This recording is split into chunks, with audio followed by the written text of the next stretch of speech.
What's up guys, and welcome back to One Life Cars. Today you join me for another tutorial, this time on the Suzuki Vitara, a car I've not yet featured on the channel, but there'll be a couple of videos to come.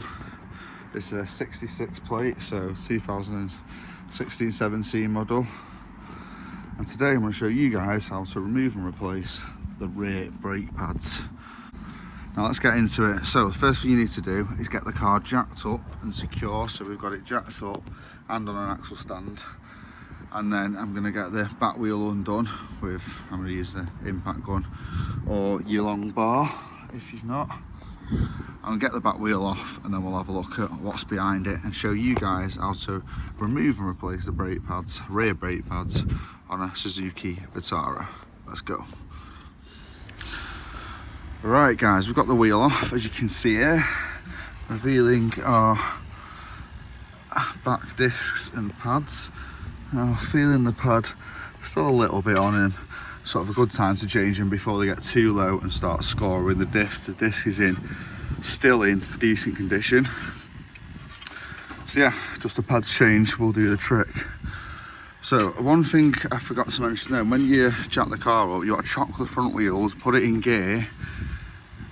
If it's front wheel drive, put it in gear, don't if it's rear wheel drive, because you need to take your handbrake off to loosen it, otherwise you won't be able to move this and it will make it possible to get the caliper off. So handbrake off, wheels chocked, everything jacked up, back wheel off. Next thing we want to do is have a look at these bolts back here holding the caliper to the caliper mount. Now in this case they feel like 13s, I'll confirm that in a second, and they're just a normal bolt head for a socket or a spanner. A lot of cars these days, I'm surprised these are on this because it being quite modern, a lot of cars use Torx bits or Allen key bolts like M7, M8s, but yeah, this looks like a 13. I'll confirm that now and we'll get these two undone and then we can get the caliper out of the way and look at winding it back. So the bolt is a 14, I was wrong on that, it's not a 13, it's a 14 mil. So we can get these two undone. I've already loosened them to be honest, just showing you. And you got to undo them, and in this case they come completely off. Some are on the slider still, and or some safe. Put them safe, and now the whole caliper's loose. When I say loose, you probably won't just pull it off by hand. I mean, I'll give it a quick go. There we go, it's not too bad this, but if not, you want to get a pry bar or a big flat screwdriver in here and just prise it up a bit to help you get it off. And we can move the rear caliper out of the way. Now this will sit like that. There's not too much pressure on the cable. You don't want to dangle it on the hoses though, and the handbrake cable. It's not ideal. And now we can pull the old pads out, which are these things here. Again, pry bar, flat screwdriver. I think I'll need that for this bit. We'll get these out and look at popping the new ones in. Right, so we've got one of the old ones off. As you can see, these aren't too bad. They're worn, but they're certainly not dead. It's probably still had a few months in them. But when I've actually already done the front brakes on this car, I didn't film that. So we sort of get them all four as a set. And I always, say it's best to do all four at once, you know where you're at. But to be fair, these did have a bit of life in them. But anyway, we're getting changed with the new ones to match the front. Brembo's good pads.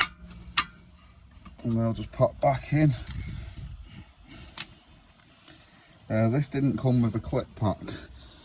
Sometimes they do, sometimes they don't. I don't know what the crack is with that, but these didn't. Sometimes they're a bit stiff, but just like that, pop them back in. You can get your wire brush and give it a bit of a clean up. Don't spray grease everywhere though, you don't want a load of grease on your discs. And next, we need to wind back the caliper. So, if we look at the caliper itself, you can see here you've got the back of the piston, that bit there that my thumb's on, and that's what pushes on the pads and squeezes into the disc. But right now that'll be sticking too far out for these new pads, which are thicker than the old ones. So that's where this thing comes in. So we have this tool here, and they normally come with a disc with 2 different sides on, and hopefully these pins will match up with these holes, because the idea is that this grips that and turns it back in, twists the piston back in. There's a plate here which goes on the back of that to hold this in. I'll set it all up now and then give you guys a look and try and explain more how it works properly, because it can be a bit confusing when you first buy one. But if you need to get one of these yourself, you can get cheap ones for about under £20. It's not bad at all. Anyway, I'll set it up and let you guys know what it looks like. Right, as you can see, we've got it on. So the plate goes on the inside of it, and then this fit turns so you can tighten it back to the plate. And the idea is now we're going to turn the lever clockwise, which will turn this piston, and at the same time force it down using the pressure off this plate. And then every now and then you might want to just turn that again to tighten it up. I've not got anyone with me to hold the camera, and I can't do it one-handed, so I can't show you guys this bit. But you basically want to do a little bit of a turn clockwise with your big handle, and then it'll keep this tight, so the plate's tight against it, and it'll keep pushing it down until that goes to about there where my nail edge is. You don't want to do it too far in, but just back a bit so you can get everything round these new brake pads. So with a few turns of that, it only took a couple of turns because the old pads weren't too far in. Where it gets tricky is when the old pads wear down to nothing and you've got to wind it all the way back from all the way out. It can be a bit of a ball like that.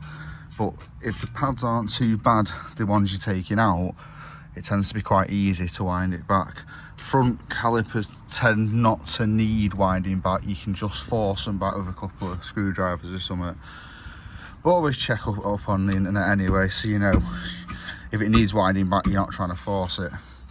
Anyway, we've got the caliper back over the new pads, and it's just a case of lining up this bit with your slider bit, and we can get our bolts from before and replace them with a bit of wiggling about.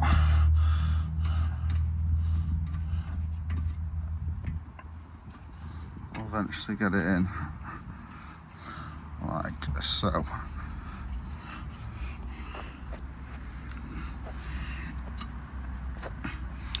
And that is pretty much it with the rear brake pads. I'd always recommend you do both sides together. So after you've done this now, just go and repeat the exact same process on the other side. And that, guys, is how to remove and replace the rear brake pads on the Suzuki Vitara. I hope you found this video useful. If you did, give it a thumbs up, subscribe button, you know the script. Until next time, peace.